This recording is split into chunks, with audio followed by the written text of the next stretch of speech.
Okay, hello everyone.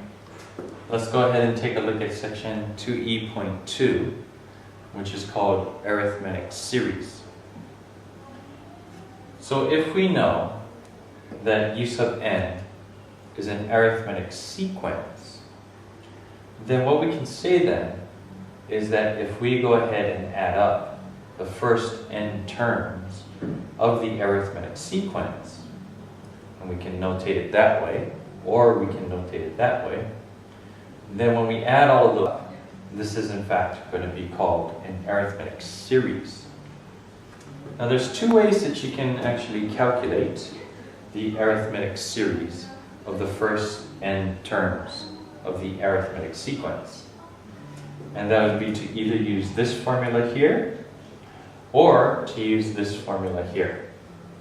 Now let's take a look at these two formulas and really decide upon what kind of information you need in order to determine the series of an arithmetic sequence, or the arithmetic series. For this one here, notice that we need the value of n. We need to know how many terms we're adding from the first term all the way to the nth term. We also need to know the first term of the sequence, and we also need to know the last term of the arithmetic sequence. And given those three pieces of information, we should be able to calculate the arithmetic series.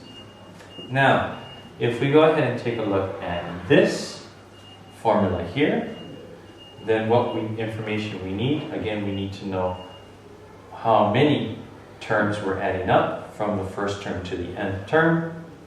We need to know what the first term is of that arithmetic sequence, and we also need to know d.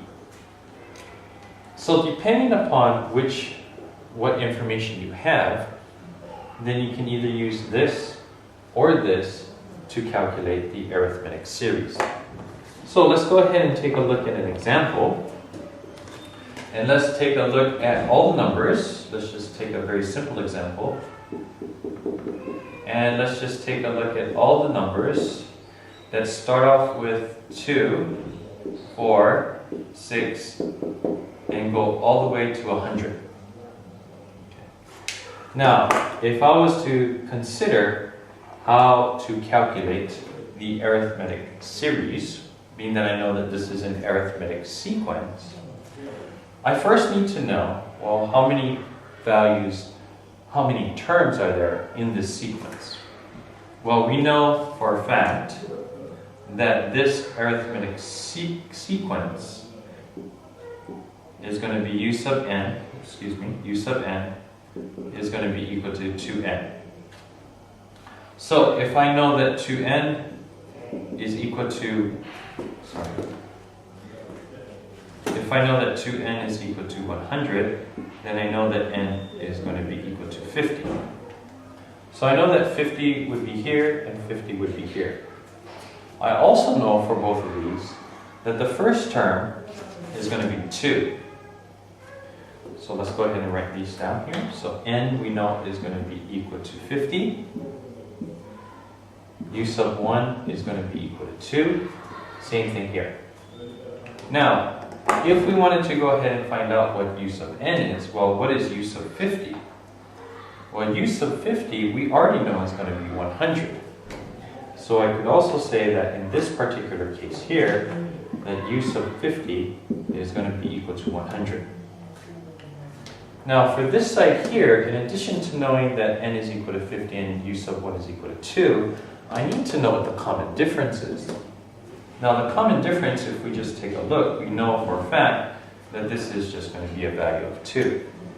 So for this case here, I know that n is equal to 50, u sub 1 is equal to 2, and I know that d is also going to be equal to 2. Okay, so let's go ahead and calculate what the arithmetic series will be, using both of these formulas to show that if I add all of these terms of the arithmetic sequence, I come up with the same value for the arithmetic series. So here we go. S of 50 In other words, there's 50 terms that I'm adding up. This is going to be equal to, well, that's 50 divided by 2, times it by the first term, which is going to be 2, plus the use of 50th term, which is 100. And what this will come up with is 25 times it by 102. This is going to be 2550. Okay, let's go ahead and use this side here to just make sure that we come up with the exact same figure that we're coming out here. So again, the sum of the first 50 terms of this arithmetic series, of the arithmetic sequence, will be, again, 50 divided by 2, 2 times the first term, which is 2, plus, this is n minus 1, well, we know that n is going to be 50, so that's going to be 49, times it by the common difference, which in this case is 2. Okay, so what we come up with again is 25, this is 4 plus, what is that going to be? That's going to be 49, that's 98. So this is going to be the same thing as 25 times it by 102. And sure enough, that's exactly what we're coming out here. And we know that this is going to be exactly the same thing of 2550. Okay, and that's how we can go ahead and calculate an arithmetic series, knowing that we have an arithmetic sequence. Okay, see you guys next week. Oh, sorry, next lesson.